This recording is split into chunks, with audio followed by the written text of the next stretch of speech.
Nous avons appris la nouvelle le mercredi nuit et le jeudi, nous avons dépêché une délégation à la BEF pour le rencontrer. Au dire de M. Avoyon, il a été arrêté dans son bureau alors que 18h s'approchait. Ensuite, on l'a conduit à son domicile. Déjà dans son bureau, on a saisi son portable. La police voulait prendre l'ordinateur de service, il s'y est opposé. Ça a été finalement fait sous l'autorisation de son directeur général. Il a été conduit ensuite à son domicile pour une perquisition et puis gardé à vue à la BEF à ce jour. Au cadre de concertation, ou si vous voulez, dans l'opposition, il y a des gens responsables. La police va probablement le présenter au procureur et à ce stade-là, étant entendu que depuis ce jour de son arrestation jusqu'à ce matin, nous n'avons pas eu des nouvelles qu'il a été même auditionné. Il y a des avocats qui sont à sa disposition. Nous avons échangé avec ces avocats. Tout ce qu'on sait aujourd'hui, c'est qu'on lui reproche d'avoir publié 2 vidéos. Mais nous allons attendre. Nous allons attendre la décision finale. Est-ce qu'il sera présenté au procureur? Et après son audition, nous serons au courant des chefs d'accusation. Nous attendons que ce soit un peu plus clair. Et voilà un peu les raisons pour lesquelles le cadre n'a pas pris la parole officiellement. Nous faisons ce que nous devons faire. On est en contact permanent avec lui et avec son état-major. M. Wilfried Avoyon est un cadre de l'administration de ce pays.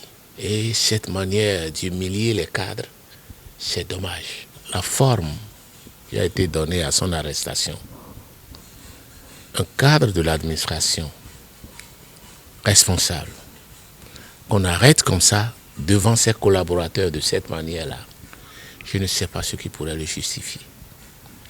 Il présentait, au moment des faits, les garanties de ne pas fuir. Puisqu'il est de l'administration, il ne peut pas fuir. Qu'est-ce qu'on lui reproche? Est-il criminel pour qu'on ne l'appelle pas par une convocation? Je ne comprends pas. Ensuite, après son arrestation, son directeur est au courant de ce qu'il a été arrêté. Mais il n'a même pas d'ailleurs prévenu sa famille. Alors qu'en principe, lorsqu'un agent est au service, il est sous sa garde. Ce n'est pas bien cette façon de faire là. Du mercredi à ce jour, il n'y a pas eu d'audition. Voilà les éléments que nous avons du dossier. Et sur le fond, nous ne pouvons encore rien dire. Nous attendons de voir ce qui va se passer. On attend les chefs d'accusation avant de nous prononcer vraiment. Vous savez, même pour Avoyon, nous n'avons pas de crainte. Sauf une infraction de droit commun. Nous attendons de le savoir. Avoyon est un chef de parti.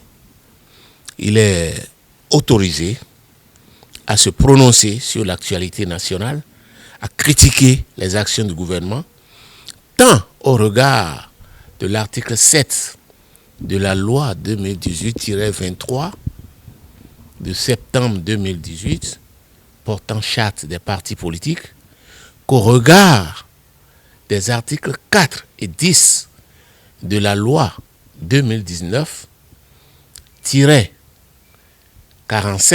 portant statut de l'opposition. Donc il n'y a pas de crainte. Nous sommes autorisés par la loi à faire un certain nombre de choses. Ce n'est pas à nous d'avoir des craintes. Il faut demander à ceux qui violent la loi s'ils ne craignent pas d'être mal appréciés. Nous n'avons pas de crainte. Nous faisons juste ce que la loi nous autorise à faire. Mais pour le moment, on n'en est pas là, donc il n'y a aucune crainte là. Si c'est une faute professionnelle ou c'est une faute de droit commun, ils vont devoir en apporter la preuve. C'est une présomption simplement. Ce n'est pas encore clair. On attend les chefs d'accusation avant de chercher à mieux comprendre. Voilà.